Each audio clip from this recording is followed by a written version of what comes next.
Hello, my name is Callum. Welcome to Stupid Canada, the show that doesn't require much explanation. Canada's stupid. I talk about it. Okay, you're up to speed. Moving on. In not so stupid news, don't worry, it gets stupid. Let him finish. The Liberal government has announced legislation that will require pro-life pregnancy centers with charitable status to disclose the fact that they don't perform abortions. Prime Minister Justin Trudeau says the rationale behind this legislation is that these centers often intentionally mislead those with unwanted pregnancies by not being transparent about the services they do and don't provide. Unsurprisingly, this announcement has received pushback from pro-life organizations, with the Campaign Life Coalition, for example, throwing a very public temper tantrum over the proposed legislation. The legislation, again, being that registered charities be transparent about the charitable services they provide. Let's dive into this statement from the Campaign Life Coalition, which seeks to demonize what seems like very reasonable legislation. The legislation would require pro-life pregnancy resource centers that help women facing a crisis pregnancy to state clearly that they don't offer abortion or abortion referrals. Centers risk losing their charitable status, which would force many of them to close. So, I don't know about you, but to me, this reads like an admission that these centers aren't being transparent and they are trying to trick pregnant people, as Trudeau stated. Like, only ones that lie should lose charity status, so why would they need to close if they're not lying? Right? Whatever, let's keep going. Regarding the legislation itself, the vast majority of pro-life pregnancy centers already disclose that they don't commit or refer for abortions. Okay, but this is about the ones that lie. So what's the problem here? Furthermore, the legislation unfairly targets specific charities for failing to align with a particular ethical perspective. Okay, well, this part's true. The ethical perspective being charities shouldn't lie about the services they're providing, which, again, sounds pretty reasonable to me. But this isn't just a general statement from the Anti-Choice Club, the Campaign Life Coalition. It's a statement specifically calling on their friend and ally, conservative leader Pierre Poilievre, to fulfill his promise to protect these anti-choice organizations. A promise that Pierre Poilievre did indeed make in an email to Don Plemel. Don't know who that is, don't care. Fuck you, Don. Pierre stated, I will stand up. Hang on, let me put on my Pierre voice. I will stand up against attempts by the government to attack organizations that help pregnant women. A statement interpreted by Twitter user Pro-Life Canadian Man, super cringe, might as well call himself creep, uterus police, to mean that Pierre Poilievre will defend pro-life pregnancy centers. And this tweet from amateur uterus policeman, pro-life Canadian man, of course got retweeted by the official uterus police department, the Campaign Life Coalition, which, if you're unaware, is an organization that supports legislation to criminalize abortion in Canada and documents members of parliament that agree with them. Which is fucking gross, obviously, but the silver lining is that it functions as a registry for every MP that's an absolute piece of shit. Seriously, the website is just a list of politicians with a color-coded ranking system to discern just how anti-choice each of them are. And it's actually sort of accidentally a helpful resource in identifying these walking pieces of human garbage. Like, just enter the name of an MP on this website and it gives you a breakdown with citations of how terrible they are. Needless to say, the Campaign Life Coalition, the Forced Birth Federation, the Anti-Choice Amalgamation, the Incel Alliance was very excited about Pierre's promise to defend the predatory practices of these anti-choice pregnancy centers, and ready to weaponize it against anyone, namely the Liberals, trying to regulate these organizations. And if Pierre's promise to defend these anti-choice creeps is something that surprises you, like anti-abortion shit is only something conservative politicians do in the United States, well, then you're not paying enough attention. Because while Pierre himself has shared that he's personally pro-choice, Despite a relatively anti-choice record over his 20 years in Parliament, he's been adamant about the fact that anti-choicers are welcome in the party. And he has no problem with members of his caucus bringing forth anti-abortion private members' bills. And there are a large amount of anti-choicers in the Conservative Party, which I know in part thanks to the uterus police over at Campaign Life Coalition. Thanks, psychos. And Pierre seems to be staying true to his ass-backwards freedom of choice on whether or not people should be allowed freedom of choice position. In 2023, Conservative MP Cathay Wagenthal introduced a bill criticized by pro-choice opponents as a fetal rights bill. This, coming after Roe v. Wade was overturned in the United States, somewhat revived abortion rights as a discussion point in Canadian politics. Then, in May of this year, Conservative MP Arnold Viersen spoke on a podcast about how he wants to make abortion fully illegal in Canada. Certainly prioritizing a woman's right to choose. So if they pick a line, introduce a piece of legislation, and they pick a line, I vote for that. I vote for that bill. And if the line is moment of conception, you vote for that bill. I'm 100% pro-life. So, yeah. Ick. This came just a few weeks after he brought forth an anti-choice petition in the House of Commons. Well, thank you, Mr. Chair, and I want to present a petition today signed by Canadians from across the country. These Canadians are concerned about the nearly 100,000 preborn children who die every year since the Morgentaler decision. Canada is only one of two nations in the world that have zero laws protecting the preborn. They also note that a child's heartbeat begins when the child is 6 weeks old, and they are calling on the Government of Canada and this place to strengthen the protections for the preborn in Canada. Thank you, Mr. Speaker. Double ick. Wasn't so much a petition as him just whining about people getting access to abortion care, but it was signed by a bunch of presumably conservative voters, so I guess it was technically a petition. I guess anything can be a petition these days, whether it has a stated goal or not. My petition is that Arnold Viersen is a fucking idiot creep that wants to police women's bodies because he's an incel. Comment below to sign my petition. But Cathay Wagenthal and Arnold Viersen aren't the only anti-choice members of the Conservative Party.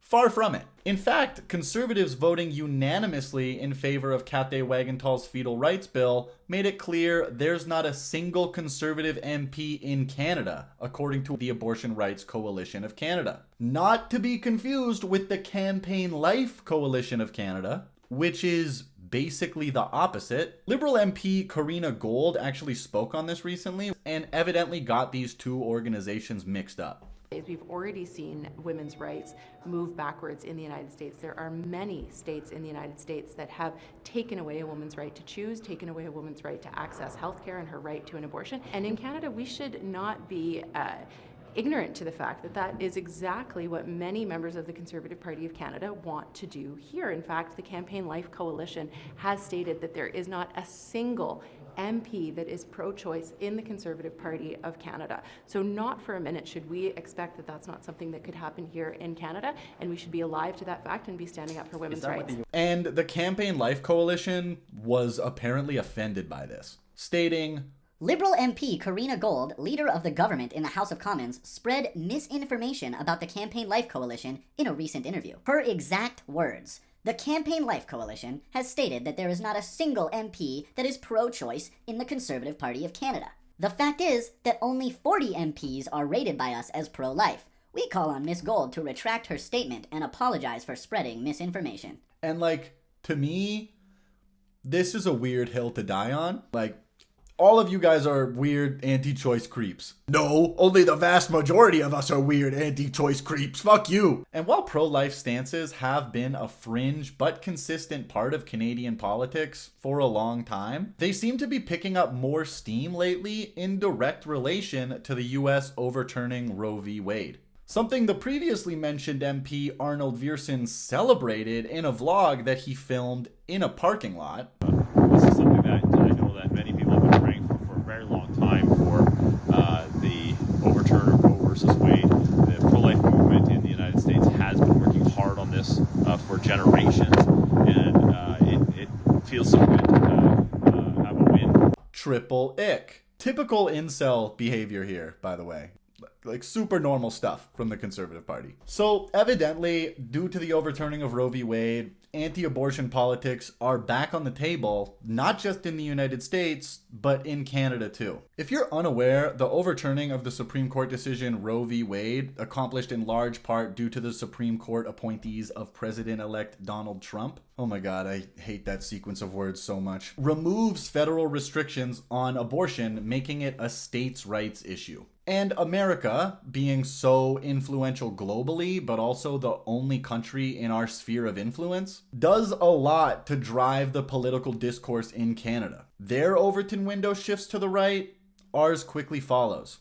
Abortion politics creep their way back into the American discourse, it's completely unsurprising they creep into Canada too. But it's not just on a federal level. This is happening provincially as well. The most prominent example of this is probably Danielle Smith's Alberta government handing over hospitals to a private Catholic entity which doesn't allow its staff to perform abortions. Something that certainly violates the Canada Health Act, as pointed out by NDP leader Jagmeet Singh, who has urged the Liberal Party to do something, literally anything about it, specifically their fucking job, and enforce the Canada Health Act. But we'll see, I guess. I talked about that situation in Alberta at length in a previous video, which you can watch somewhere in the comments or linked on screen in this video if I remember to do that, or you can just look up episode 2 of this. But while we're on the subject of Danielle Smith doing something bad, this feels like a good segue into the subject of Danielle Smith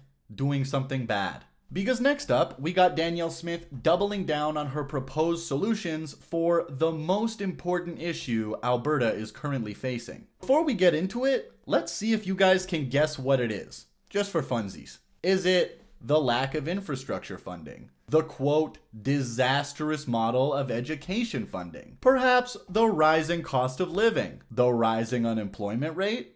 Lack of affordable housing? Maybe the lack of access to family doctors and rising emergency room wait times. Well, if you guessed none of the above, you're absolutely correct. Because in the dystopian hellscape that Alberta is quickly becoming, Danielle Smith and the United Conservatives have seemingly chosen to put all other issues on the back burner and focus on what's really important: making life difficult for trans children. That's right. On October 31st, Danielle Smith announced 3 pieces of sweeping legislation that target the trans community, particularly transgender youth. Happy Halloween, trick or transphobia.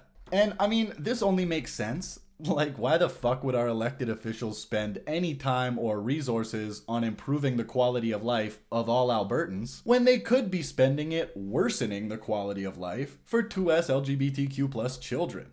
And despite the conservative opinion that the incoming anti-trans legislation protects children, these bills do indeed negatively impact the lives of trans youth. Demonstrably so.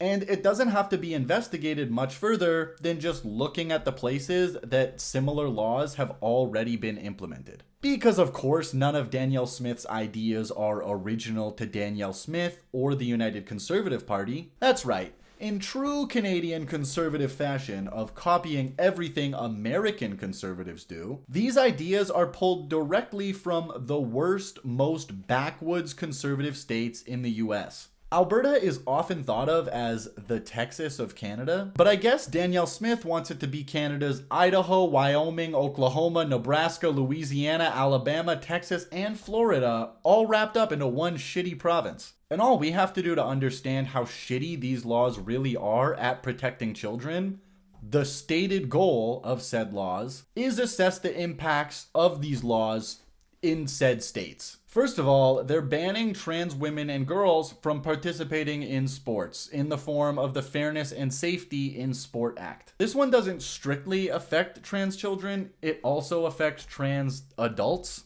which kind of fucks up the whole protecting children thing, but whatever. This will basically make it so only women and girls assigned female at birth will be able to participate in female sports divisions, which there's a whole litany of problems with. Governing sports bodies don't even do it this way. The International Tennis Federation, for example, which governs tennis in the Olympics, doesn't allow women with testosterone levels that exceed 10 nanomoles per liter. And trans women in that range can compete because that's like a better measure of biological advantage or whatever. So evidently, the Alberta government thinks they're smarter at sports regulation than the leading regulatory bodies in international sport, which seems fucking insane, right? Well, not really. Not when you consider that they also apparently think they're smarter than clinical and medical professionals regarding the clinical and medical realities that pertain to transgender people, which is revealed by the next legislative amendments, including limiting access to trans healthcare. The Health Statutes Amendment Act 2024 will make major changes to the Health Professions Act. This includes things like banning sex reassignment surgery on minors, something that is already illegal, so that's a weird one, and banning puberty blockers for those under 16. The same puberty blockers that have proven to be safe and effective for nearly 50 years, as well as banning hormone therapy for those under 16, which also, incidentally, has proven to be safe and effective. But who's keeping track of, scientific consensus? Not the Alberta Conservative Party, that's for sure. Everybody knows science and conservatism are mutually exclusive. Keep up, lib. The new legislation would also grant Alberta's health minister the authority to identify surgeries considered sex reassignment surgery, as well as grant the health minister the authority to determine which drugs can be used to treat transgender youth. This, of course, according to Danielle Smith, is because, quote, doctors aren't always right. Yeah, I wasn't being facetious earlier. They literally think they're smarter than doctors. Doctors aren't always right. Jesus Christ. But apparently the government is. Specifically Health Minister Adriana Lagrange, someone who seemingly can't stop being involved in public health related government scandals. I mean, I guess that's slightly better than her boss and the driving force behind this nonsense, Danielle Smith, who likewise can't stop being in public health related government scandals, but also thinks COVID-19 can be cured by hydroxychloroquine and ivermectin, something that has been relentlessly debunked by medical experts who apparently can't be trusted to have medical expertise. What the fuck are we doing? So there's that. And we can't forget that Danielle Smith also once said that smoking cigarettes is actually good for you. I would tell you that's not true, but the only information I have is from stupid doctors who aren't always right, so. Meaning, I guess we probably shouldn't trust doctors like psychologist Roberto L. Abreu, PhD, who published a study analyzing the impacts of gender-affirming care bans on transgender youth in the United States. Here's an excerpt from that. Transgender and gender diverse youth in the United States are met with systemic barriers that affect their physical and mental health. Recent scholarship has found that transgender and gender diverse youth have been negatively impacted as a result of anti-transgender federal, state, and local laws and bills.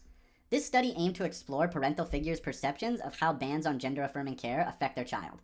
Responses to an online survey with 134 self-identified parental figures of transgender and gender-diverse youth were analyzed. Thematic analysis revealed 5 themes regarding the impact that these anti-transgender laws and bills have on transgender and gender-diverse youth, including A. Depression and suicidal ideation / risk of suicide.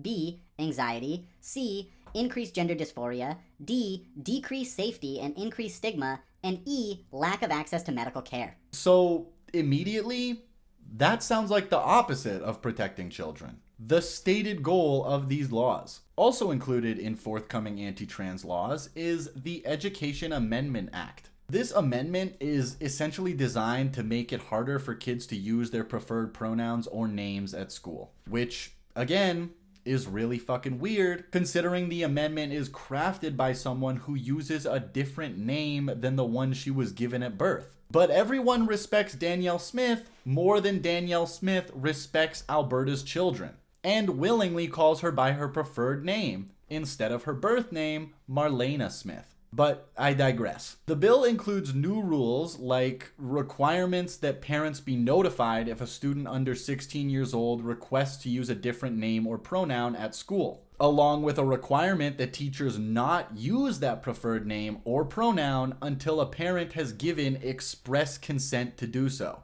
There will also be a requirement that parents opt in to their kid learning sexual education, something parents have always been allowed to opt out of. So that's just the same law, but like in reverse, I guess.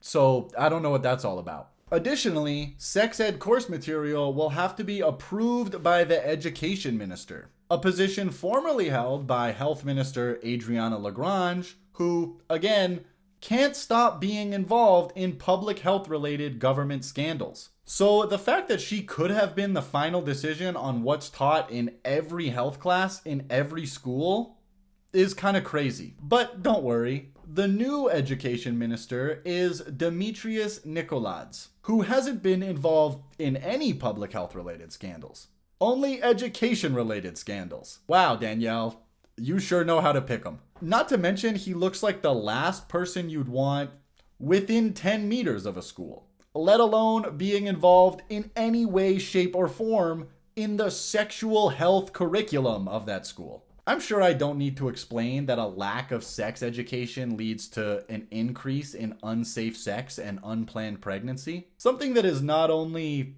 incredibly predictable, but also easily observed all over the world. But it's probably worth explaining the consequences of not respecting trans people's pronouns or preferred names, which, first of all, probably shouldn't be left to the discretion of potentially bigoted parents who may not want their kid to transition or use a different name or pronouns at school, and thus won't give permission based on their own shitty socially conservative ideology, which, if you think about that for more than 5 seconds, should lead to questions or any consideration at all about why some children might not tell their own parent about their pronoun or name change.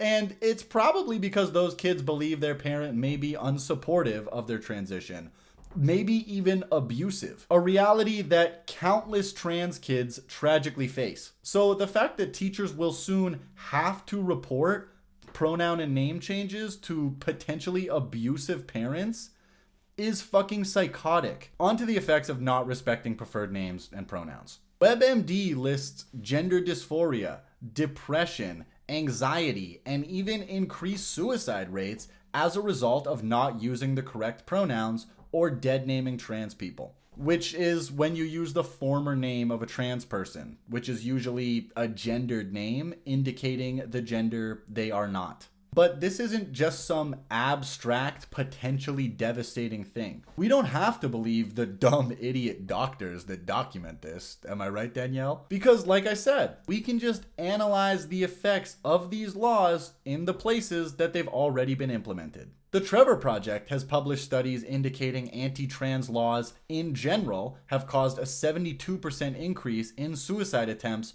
among trans youth in the US. But the Trevor Project also has specific data about the trans suicide rate as it pertains to respecting pronouns. Their research shows that when trans youth's pronouns are respected by people they live with, their likelihood to attempt suicide decreases by 50%.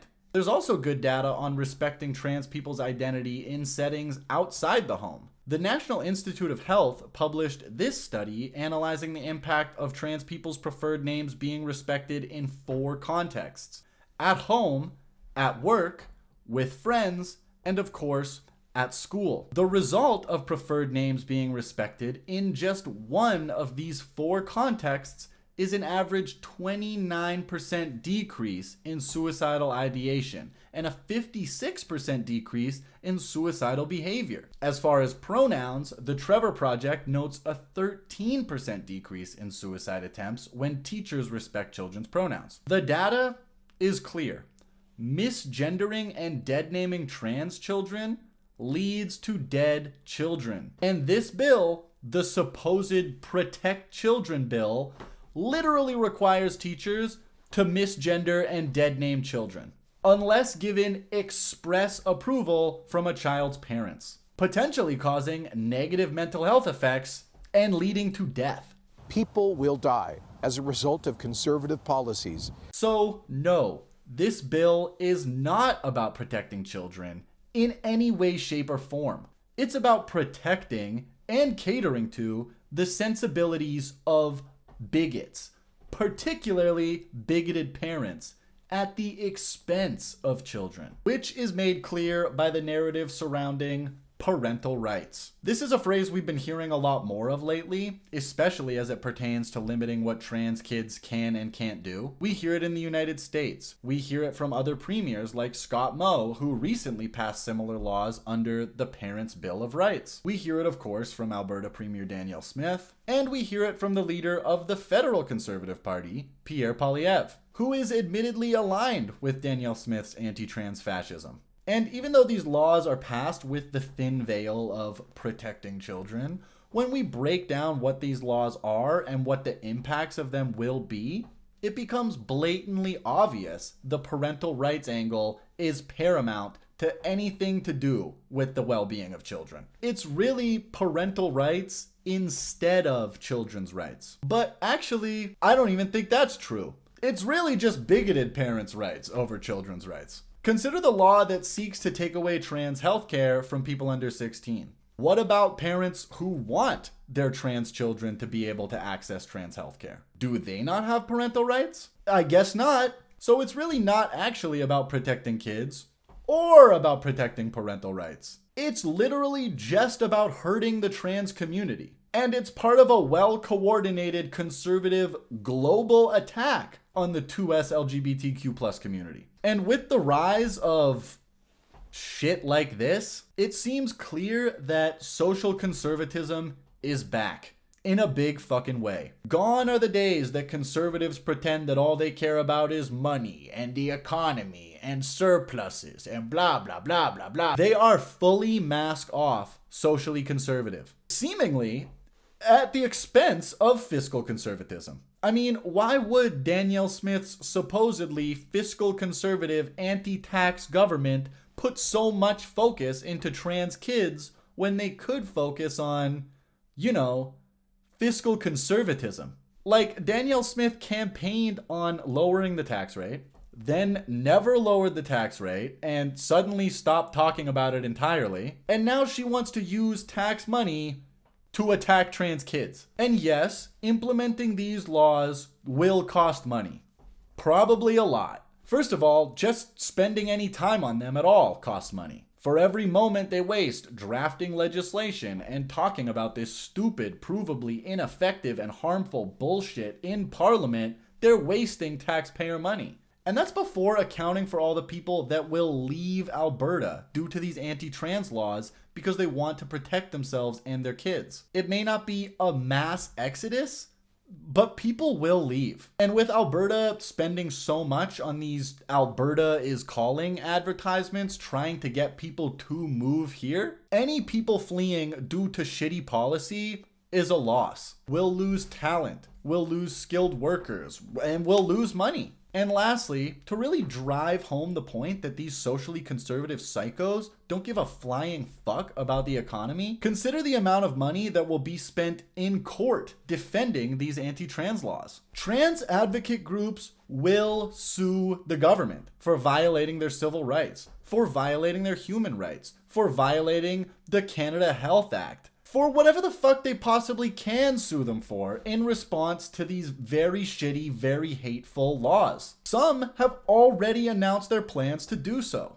And the Alberta government will spend even more tax money defending the laws in court. The economic costs of these policies truly cannot be understated, and a legitimately fiscal conservative government would consider that and probably not go forward with the anti-trans laws. This is not fiscally conservative policy at all. This is socially conservative policy in spite of fiscal detriment, because harming trans kids is more important to Danielle Smith's United Conservatives than even keeping up with the illusion of fiscal conservatism. And that's exactly where the rest of the country's conservatives are headed. Between both the issues we talked about in this video, trans rights and abortion rights, as well as a rapid rise in anti-immigrant sentiment, Canadian conservatives are looking more and more like the American Republican Party every day. For any Canadians that were watching this week's American election in horror, thinking, how the fuck could America possibly elect the racist, homophobic, transphobic, misogynistic fascist, don't get so high and mighty and we're better than. Because this is a bad omen for Canada. Remember that Canadian politics often follow the patterns of American politics. And in America, and evidently Canada as well, social conservatism is back on the menu. I mean, even more than the Canadian conservatives, the American Republicans aren't fiscally conservative at all, and they barely even pretend to be anymore. Trump, who under his presidency added more debt to the American economy than Obama and Bush, ran this campaign with literally one economic policy: mass tariffs, which, yeah, is nationalist protectionism, but effectively amounts to a tax on the American people, which obviously hurts people's pockets. And the rest of his campaign has just been socially divisive rhetoric about trans people, immigrants, and DEI, which is basically the new critical race theory, just a racist placeholder term for fear of people who aren't white. All of which is shit that Canadian conservatives, as of late, have been politically interested in. Some people have been calling the fringe Canadian social conservatives that believe in all the Trump shit Maple MAGA, but that's not even accurate anymore. Maple MAGA is just a mainstream conservative party. More and more of them every day are anti-trans. All of them are apparently anti-abortion, and being anti-immigrant has become so mainstream that even the Liberal Party wants a slice. This shit is fucking bleak. And if you're paying attention to the polls, if you believe the polls, if you even can believe the polls, many of which are conducted by residential school denialist Angus Reid of the Angus Reid Institute, the Conservatives are projected to win our next election. And if you're like me, you're looking at that and the results of the American election, asking one question: what the actual fuck? Like, how can this happen? Well, it's because shit fucking sucks. The material conditions of the working class are horrible right now. Everything is expensive. Wages are low. People can't afford shit. Like, the vast majority of people are struggling. So, what's the solution? Fascism, duh. Okay, chill, I'm kidding. But in all honesty, there is a direct link between working class suffering, a logical move towards socialism, and as a result, fascists going hard to stop people from adopting socialist philosophies. It's actually why fascism arose in the first place. I'm gonna try to avoid too much actual theory here because I'm not a fucking nerd. But like, to make things really straightforward, when socialist and communist ideologies start becoming popular, which they are, just talk to any young person, there is a push from capitalism towards fascism. Because while both socialism and fascism deviate from the political status quo, capitalism can still thrive under fascism, something it can't do under socialism and communism. So capitalists, the ultra-rich, are like,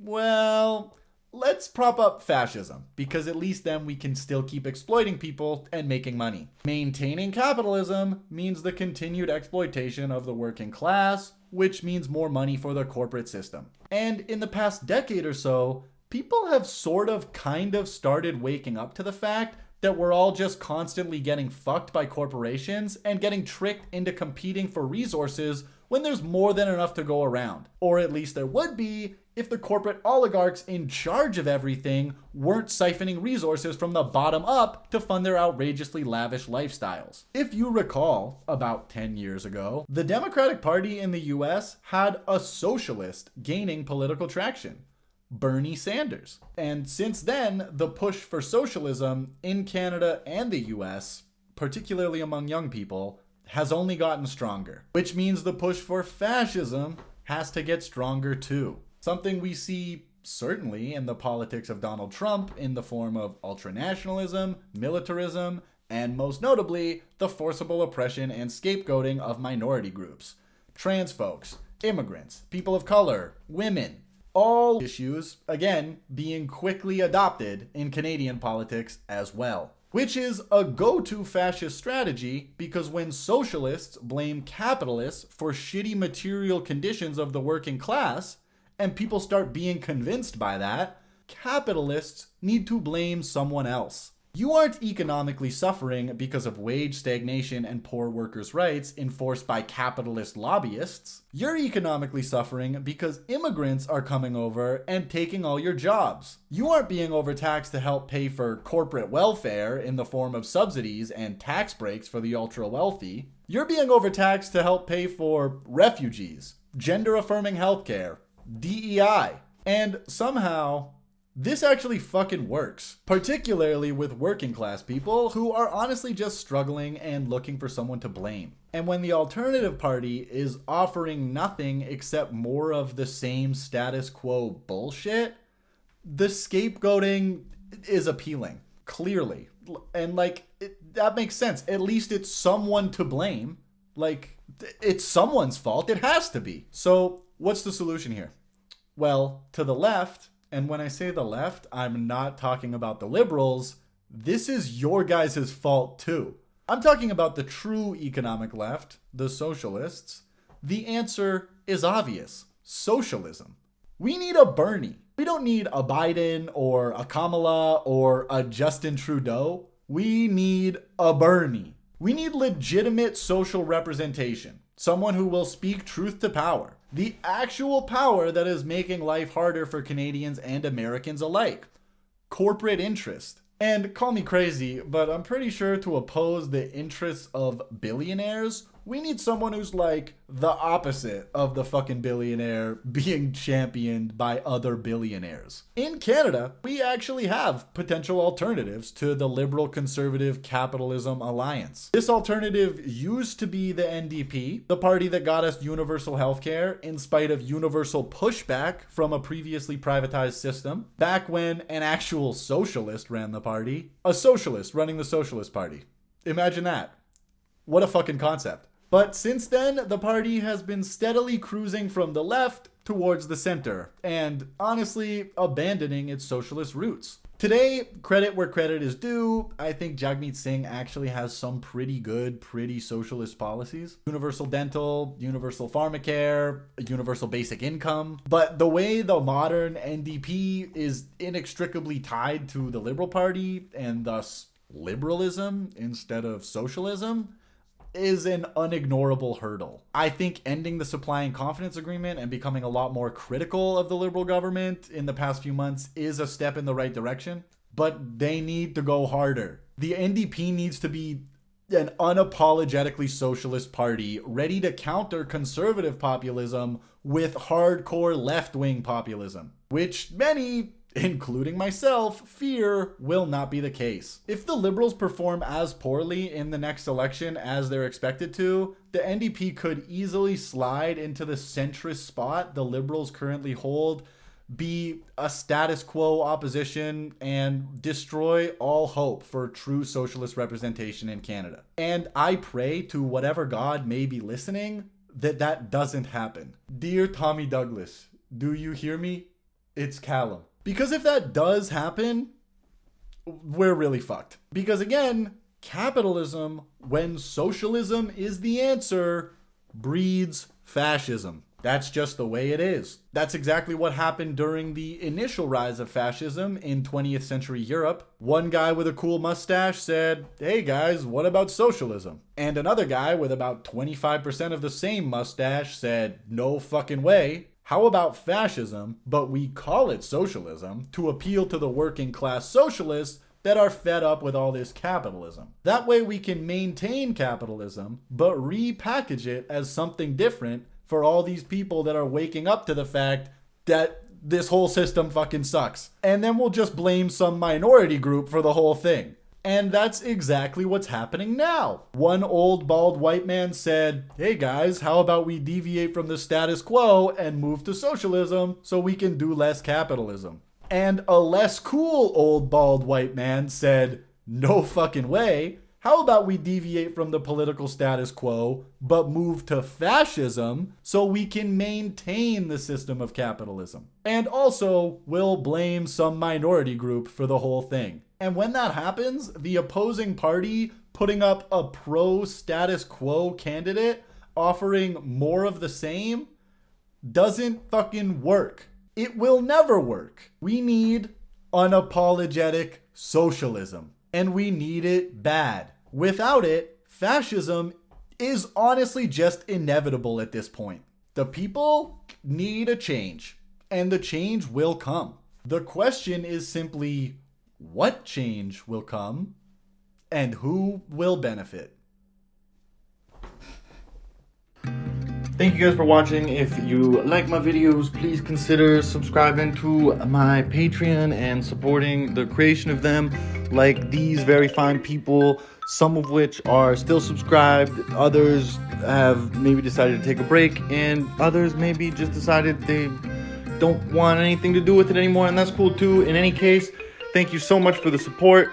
That's Brian, Cameron, Roma Army, Jillian, M, Laura Lee, Fahad, Margaret, Mike, Andy, Maya, Colleen, David, Deborah, Derek, Left of Boom, Linda, Rob, SD, Angelique, Colin, Dean, Elaine, Faulty, Ian, Jean-Paul, Jeffrey, Jennifer, Jeff, Jody, Joshua, Lori, Mickey, Mohammed, Vern, Liz, Norma, Sarah, Stephanie, Sean, Susan, Margot, Sal, Maurice and Marion, and Yvonne. Thank you guys so much, and thank you for your patience on this one. I feel like this took me forever to do, like longer than usual. I don't know why, but I mean, that's the way it goes sometimes. Hopefully another one next week, the weekend, whenever I can get it out to you. Love you. Okay, bye.